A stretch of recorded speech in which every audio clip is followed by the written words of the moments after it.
avec Fréquence Plus. Surprenez votre famille et vos amis grâce au grand chef de Bourgogne-Franche-Comté. Cette semaine, je suis à Besançon dans le Doubs, toujours en compagnie du volubile chef Ignazio Fabiano dans les cuisines du restaurant Cucina e Piacere. Si j'avais bonjour chef. Bonjour Charlie. On sent que ça vit chez vous.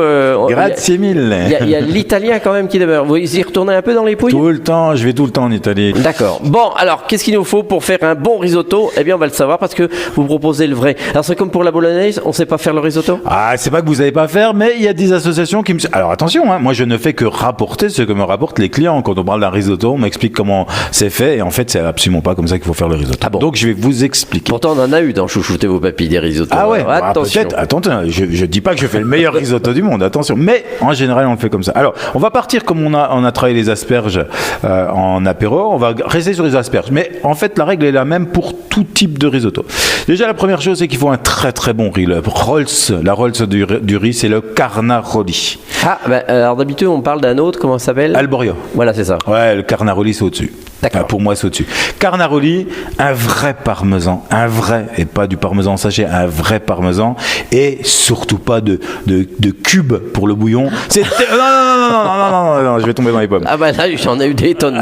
Non, surtout pas. Non, un bouillon c'est tellement simple à faire. Vous attaquez avec une grande casserole eau froide, d'accord, et vous mettez ce que vous avez sous la main, des carottes, du céleri, des oignons. Si vous voulez pas rester que sur du végétal, une couenne de bon jambon. Il y a une carcasse de poulet qui traîne. Carcasse de poulet. Vous mettez ce que vous voulez. L'essentiel, c'est que ça mijote tranquillement. Surtout, faut pas que ça aille trop fort. Alors, un bon bouillon, un bon parmesan et un bon riz. Alors, on va attaquer notre risotto avec un petit oignon, d'accord ? Échalote, oignon. Moi, j'utilise toujours un cipollina. C'est un petit oignon italien blanc, mais vous pouvez prendre du jaune. Oignon dans une huile d'olive, jamais au beurre pour moi. Hein. Je dis pas qu'il faut pas le faire au beurre, mais moi, j'attaque toujours à l'huile d'olive. Petit oignon que je fais revenir. Ensuite, je mets mon riz, d'accord ? Mon riz qui va nacrer. Donc, je vais tranquillement le laisser nacrer pour qu'il devienne translucide. Une fois qu'il est devenu translucide, je mets un petit peu de vin blanc, je déglace le tout, je fais évaporer le tout, ok ?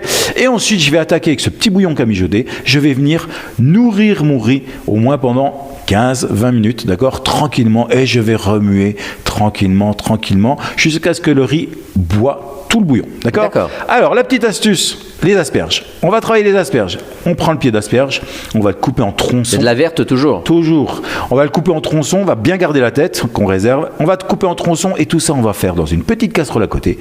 Une petite huile d'olive, on va faire revenir le tout, un petit sel, un petit poivre bien sympa. Notre petit bouillon qui mijote, on le met dedans et ensuite on mouline tout pour obtenir une crème d'asperges sans crème. Attention, surtout pas de crème. Une petite crème d'asperges, quelque chose de bien rond, bien épais, bien sympa, bien goûtu. Et on réserve cette crème d'asperges. Donc mon risotto, j'arrive à la fin de ma cuisson. Je vais ajouter cette petite crème d'asperges qui va donner ce goût d'asperges au risotto. Bah oui, puisque quand vous faites... On n'aura pas des morceaux ni rien. Ouais, non, parce que si vous me faites un risotto aux asperges avec des tronçons d'asperges, si vous tombez sur un bout de riz, c'est un risotto sans asperges. Et si vous tombez avec l'asperge, c'est un risotto d'asperges. Donc c'est cette petite crème, comme tous les risottos, champignons et autres, cette petite crème qui va venir nourrir le riz en fin de cuisson. Les têtes d'asperges, deux variantes, moi j'aime bien. Soit vous snackez à l'huile d'olive et vous venez poser sur votre assiette. Poser sur votre assiette au moment de servir, ou alors moi j'aime bien mandoline et juste un filet d'huile d'olive, un petit sel cru et je viens poser. Attention, le risotto se finit avec un parmesan, petit beurre, parmesan et on le laisse reposer pendant 1 minute et on sert. Et surtout la règle, un risotto ne se sert jamais dans une assiette creuse, toujours dans une assiette plate. On met une louche de risotto dans une assiette plate et on tape au cul de l'assiette pour venir aplatir ce risotto qui va être goûtu puisque plein de crème d'asperges, ces petites asperges croquantes dessus, un coup de parmesan et c'est parfait. Eh ben on a envie que de le faire parce que sur le ton où on nous le dit, on n'a pas envie de faire autrement. Merci en tous les cas, chef Ignazio Fabiano ici dans les cuisines du restaurant Cucina e Piacere.